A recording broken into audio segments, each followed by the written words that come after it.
Hey guys, welcome back to another vlog और I can say welcome back to another technical talk. तो आज मैं आपको बताने वाला हूँ type of brake system. So last video में मैंने आपको बताया था कि ब्रेक सिस्टम की सर्विस या फिर जो ब्रेक पैड्स हैं उनको कैसे रिप्लेस कर सकते हैं। तो वो आप वीडियो जाके देखना। अगर आप लोगों ने अब तक नहीं देखी है तो आई बटन में आपको लिंक आ रहा होगा, तो वहाँ पे आपको मिल जाएगा। और अगर आपने चैनल सब्सक्राइब नहीं किया तो ज़रूर do subscribe the channel. And so first guys, हम बात करेंगे आज टाइप ऑफ ब्रेक सिस्टम। उसके बाद मैं बताऊंगा कि जो उनकी मैकेनिज़्म है, पार्ट्स हैं, या उनकी जो एफिशिएंसी है, कॉस्ट को लेके, ऐसे काफ़ी सारे टॉपिक्स हैं। तो ये वीडियो का प्रीफेस है, तो आपको यहाँ से पता चल गया होगा कि टॉपिक हम किस बारे में आज बात करने वाले हैं। तो अब हम बात करते हैं first type of brake system की।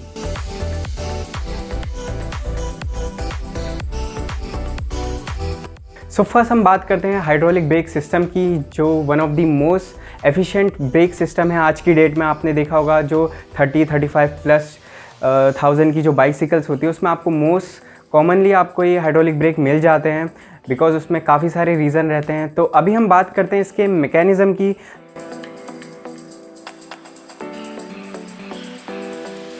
तो अब बात करते हैं मैकेनिज़्म एंड पार्ट्स की। तो फर्स्ट आपने देखा होगा हैंडल बार्स में आपका किस्टन मॉड्यूल रहता है, जिसके थ्रू आप लीवर जब पुल करते हैं तो किस्टन जो है फोर्स अप्लाई करता है फ्लूइड में वायर के थ्रू एंड कैलिपर के साथ अटैच रहता है। और वहाँ पे कैलिपर में जो ब्रेक पैड्स रहती हैं आपकी यूनिफॉर्मली कंप्रेस होती हैं, जिसमें वो कांटेक्ट में आती हैं आपके डिस्क ब्रेक में।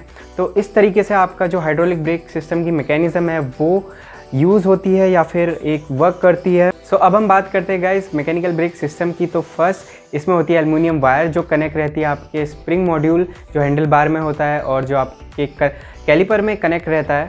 तो जब भी आप ब्रेक पुल करते हैं तो आपकी जो एल्युमिनियम वायर है वो एक स्प्रिंग मॉड्यूल को पुल करती है जो कैलिपर में अटैच्ड रहता है, और उसके साथ जब आपके जो ब्रेक पैड्स हैं वो आपके डिस्क ब्रेक के साथ कांटेक्ट में आते हैं। बट हाइड्रोलिक ब्रेक में जिस तरीके से आपके यूनिफॉर्मली ब्रेक पैड्स अटैच हो रहे थे आपके डिस्क ब्रेक के साथ, इसमें एक ब्रेक पैड स्टैटिक में रहता है और एक मोशन में रहता है। तो इसकी एक साइड से आप ब्रेक लगते हैं। सो कुछ इस तरीके से मैकेनिकल ब्रेक सिस्टम की एक मैकेनिज़्म रहती है।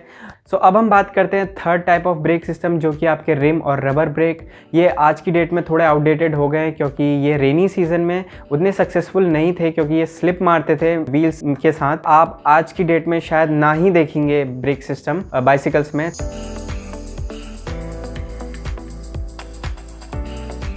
नाउ गाइस, बात करते हैं difference between mechanical break and hydraulic brake. तो फर्स्ट फैक्टर है एफिशिएंसी। तो हाइड्रोलिक ब्रेक में जो आपके कंपोनेंट्स रहते हैं वो यूनिफॉर्मली, और जो उसमें फ्लूइड रहता है वो यूनिफॉर्मली फोर्स डिस्ट्रीब्यूट करता है, जिसके थ्रू आपके जो ब्रेक पैड हैं वो से और यूनिफॉर्मली अटैच हो जाते हैं आपके डिस्क ब्रेक से, जिससे आपका ब्रेकिंग पावर जो है थोड़ी बेटर हो जाती है। वैसा ही मैकेनिकल ब्रेक में यहाँ पे एल्युमिनियम वायर रहती है, जिसके थ्रू आपने देखा होगा कि जब भी आप ब्रेक पुल करते हैं तो अगर आप ज़रूरत से ज़्यादा उसे पुल करते हैं तो शायद वायर भी टूट सकती है या स्प्रिंग जो है लूज़ हो जाती है। तो ये भी एक रीज़न है उसका।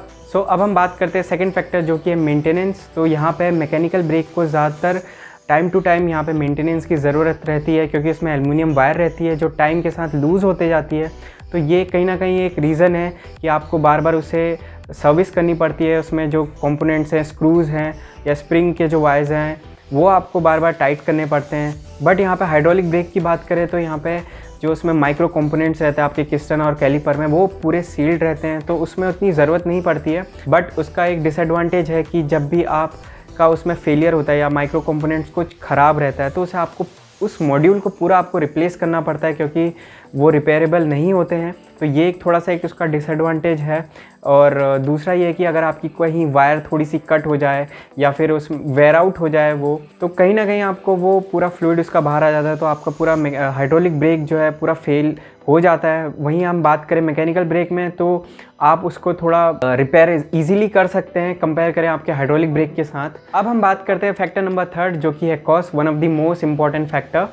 तो कॉस्ट आपने देखा होगा कि जो हाइड्रोलिक ब्रेक है वो कितनी प्रिसाइसली बनाया जाता है, और जो उसमें मैन्युफैक्चरिंग प्रोसेस है और जो उसमें इंटरनल माइक्रो कंपोनेंट्स रहते हैं, तो वो मैन्युफैक्चरिंग कॉस्ट को यहाँ पे बढ़ा देते हैं, और जिसकी वजह से आपकी जो हाइड्रोलिक ब्रेक है वो थोड़ी एक्सपेंसिव हो जाती है अगर कंपेयर करें एक मैकेनिकल ब्रेक के साथ। तो अगर आप में से काफ़ी लोग होंगे जो मैकेनिकल ब्रेक सिस्टम को ट्रांजिशन करना चाह रहे होंगे हाइड्रोलिक ब्रेक में, तो आप डेफिनेटली कीजिए। बट उसके साथ साथ देखिए कि अगर आप जो हाइड्रोलिक ब्रेक ले रहे हैं वो एक अच्छे ब्रांड का हो, बिकॉज़ यहाँ पे होता ये है कि उसकी एक लाइफ जो है लॉन्ग लास्टिंग रहती है और आपको उतनी जल्दी प्रॉब्लम नहीं देता है वो।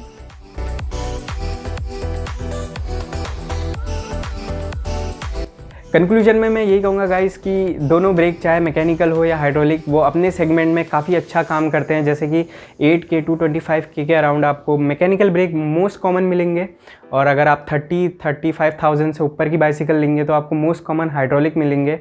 तो ये उनकी कुछ पॉजिटिव हैं, कुछ नेगेटिव्स हैं। तो जैसे मैकेनिकल ब्रेक को रिपेयर करना थोड़ा इजी रहता है और हाइड्रोलिक ब्रेक को थोड़ा सा डिफ़िकल्टी आती है, बट दोनों ब्रेक अपने लाइनअप में काफ़ी अच्छा और एक एफिशिएंटली वर्क करते हैं। सो आप मुझे ज़रूर बताना कि आपके पास कौन सी बाइसिकल है और उसमें कौन से ब्रेक सिस्टम लगे हुए हैं। कमेंट डाउन करके आपकी बाइसिकल का नाम क्या है। एंड अगर आपको ये वीडियो अच्छी लगी हो सो प्लीज़ लाइक करें, शेयर करें, सब्सक्राइब करें द कुमाऊनी राइडर व्लॉग्स। सो मिलते हैं गाइज एक और नए टेक्निकल टॉक में या फिर मेरे एक नए व्लॉग में। Till then stay fit, keep riding and love you all guys, bye.